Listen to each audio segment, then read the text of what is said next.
Hi guys. Hi. Welcome back. I'm Sarah. I'm Eileen. We're both aspiring SLPs. We're currently grad students and we're sisters. Today we're going to talk about how we got into grad school and our journeys. So I know ours are kind of different because I was a leveler and you were already in the undergrad program. And you got into the same school program. So undergrad, masters. And I had to do the jump in. So what I did first was I got into a leveling program, and then we were able to talk to some of the past levelers who then became grad students. And one of the biggest tips that they told us was that ASHA find. And so they said, make an Excel sheet and look up on ASHA find. I'll go ahead and post it here.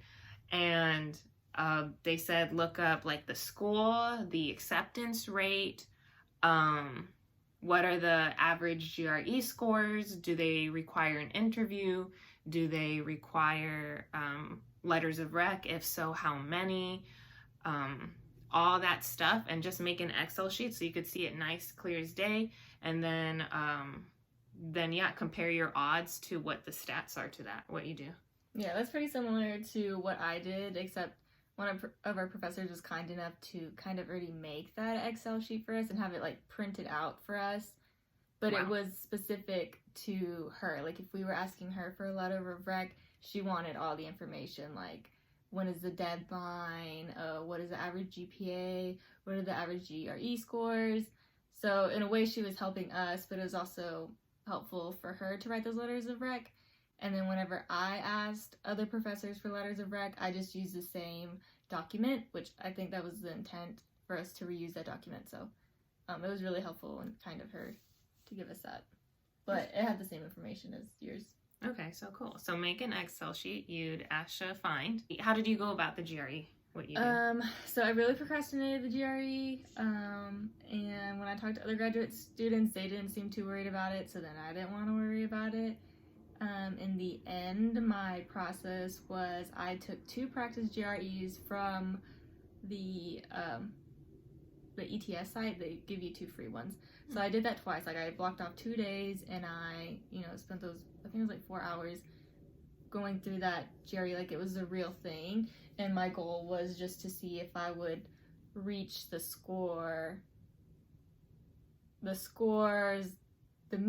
average score of the schools I was applying to. So in my case, I think UT Health was 150. So that was my goal for each one, 150. Yeah, 150. Yeah, and that ended up being exactly the score I got on my GREs. Congratulations. Yes. So yeah, when I took those 2 practice ones, I could tell I was like generally around 150.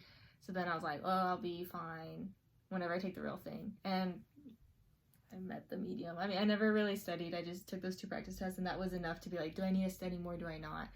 And I decided I didn't need to study more. And then also at the time, my first choice, which is the school I'm at now, didn't even require GRE scores. So that's also partially why I didn't study too much. Yeah, that's also, some schools don't require the GRE, which is kind of cool. So mine was kind of similar to that. I didn't know ETS gave you a free one. I did a free GRE like practice one off of Kaplan. I could put the link below, but it said like you get 1 shot, you get 1 practice test, it's free, you got 4 hours, go. So I did.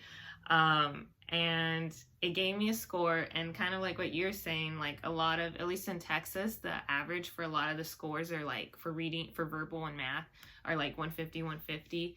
And I remember in the practice Kaplan one, I got 150 for reading and I got like 142 for math, and that was very concerning. I was like, oh no, I need to study.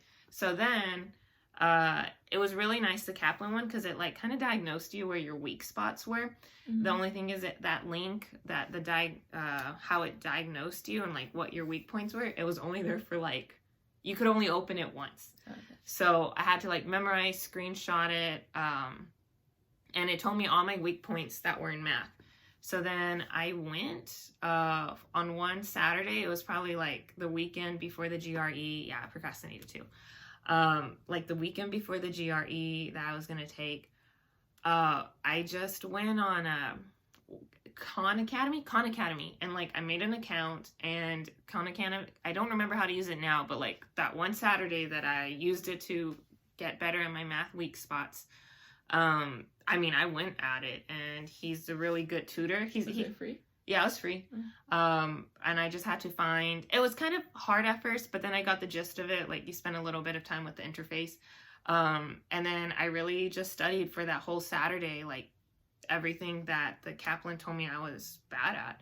And then when the GRE happened, I only went up 3 points. So the Kaplan practice test was pretty spot on. I got 150 for reading, 143 for math. So yeah, I was a little bit below average.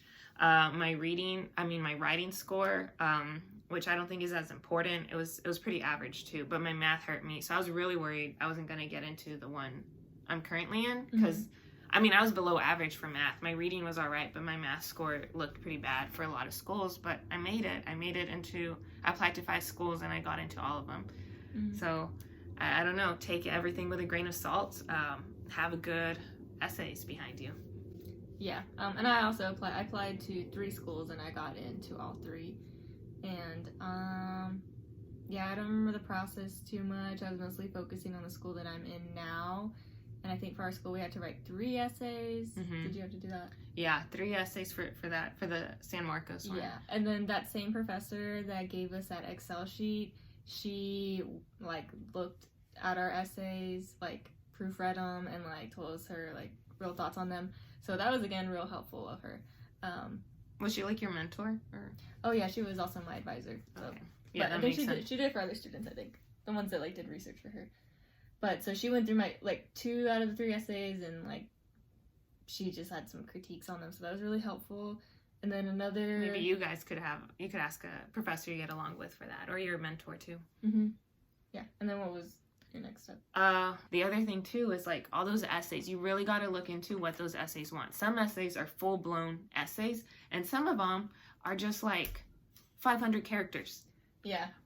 And so if you don't look at that carefully, you're gonna write a full-blown like 500-word essay, and it's gonna be beautiful. You work so hard on it, and then you go and you try to put it in the little text box, and like it only wants 1 paragraph out of your 5 paragraph I remember that happened essay. to me. I was like ready to type it in, and then I was like, wait, characters, not words? So pay attention to characters versus words. Yeah, you told me that, and I was all like, no.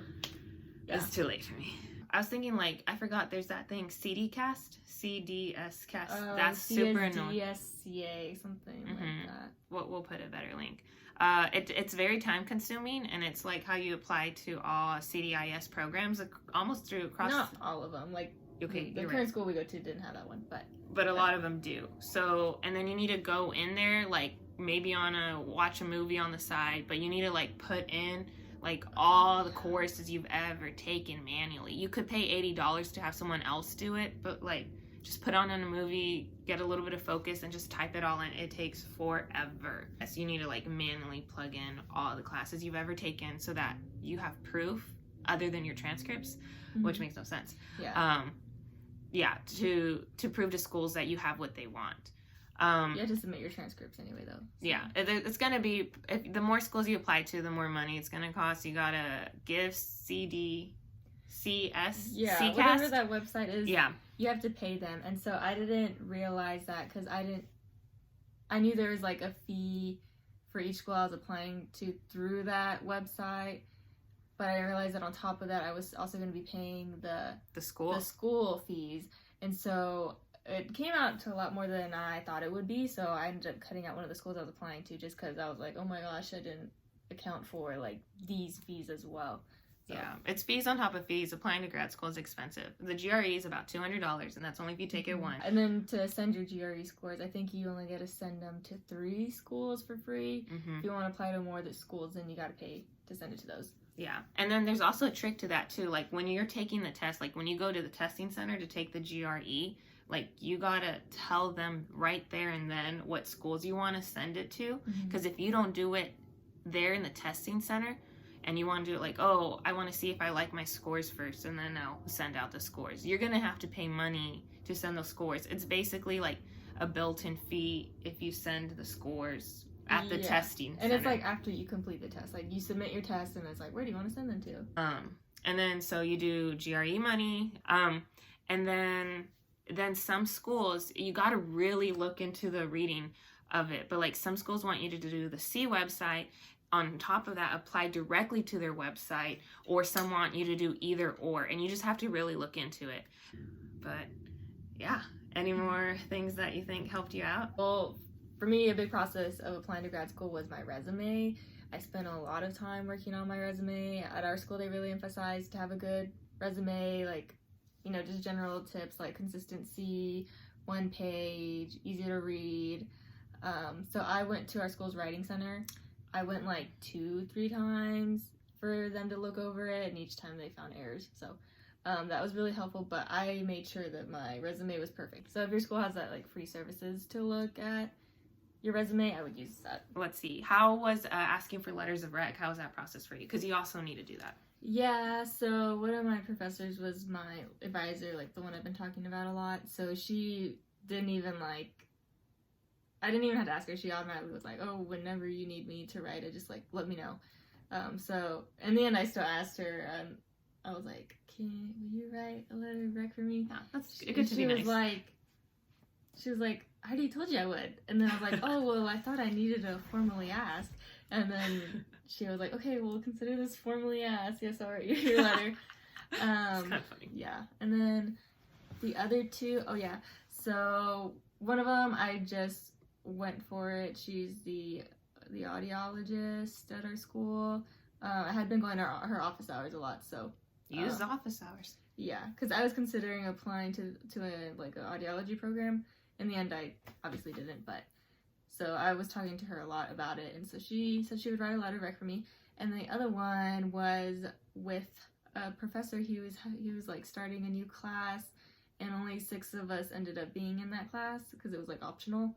And because he got to know us so well, since there was only 6 of us in that class, I asked him as well. That's good. So would you say creating bonds were important? Yeah. In any way? Yeah, you needed, definitely throughout the undergraduate experience, keep an eye out for who you're going to ask, and like... So juniors out there. Yeah, prepare, like, what kind of connection am I going to have with them, and, you know, start looking into it. That's cool.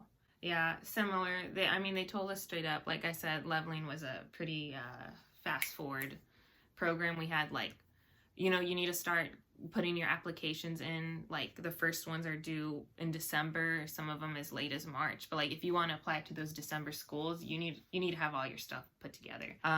We were immediately like, which professors are you gonna like try to make friends with so that they could write us a nice letter of rec. I did my advisor too. And then I did another professor. My year of leveling was like during COVID time. So like that was kind of awkward. We were half in person, half not. I ended up asking, I tried to like answer questions in class so that the professor would know me. And then when I went to office hours, I was like, hello, thank you. Really appreciate like your class. It's so interesting. It's part of the reason why I'm here. I was wondering, like, would you write a letter of recommendation for me? And she was like, yeah, sure, would love to. Like, do all these things for me. Like, when, where, what else you would like me to input in your letter of rec, and I'll write one for you. So that was nice. And then the third one was another professor who, like, I had to go to office hours for, so we were able to develop a relationship. So honestly, even if you don't need to go to office hours, just try to go like once so that you have a little bit of a relationship with that professor. Yeah, even if you don't have a question about the class, just go and ask a question. Yeah, just make up a fake question. So they could like at least see your face and stuff. Yeah, they could put face to your name and be like, oh yeah, this person. They know that you were friendly enough that you came, you showed up, you were there, and yeah. Oh, one more thing. Basically, before Thanksgiving, you want to ask all your professors who you want your letters of rec for. So you seniors out there, or like levelers, that was a really guiding rule, because it's going to take a while to write all those essays. So like second half of October, first half of November, be asking for those letters of rec. And then you'll feel so much better after Thanksgiving break. And then, after Thanksgiving break, it's all those finals. So you just want that out of the way. Yeah, and start saving up, because it could be expensive. Yeah. So let us know if you guys have any more questions, if you would like to see a part 2, but I think we covered all the basics, like all the important stuff. Yeah, but if you have any more questions, like leave them in the comments. Yeah, and we'll try to answer those. Okay, thanks guys. Bye. See us later. We'll see y'all later.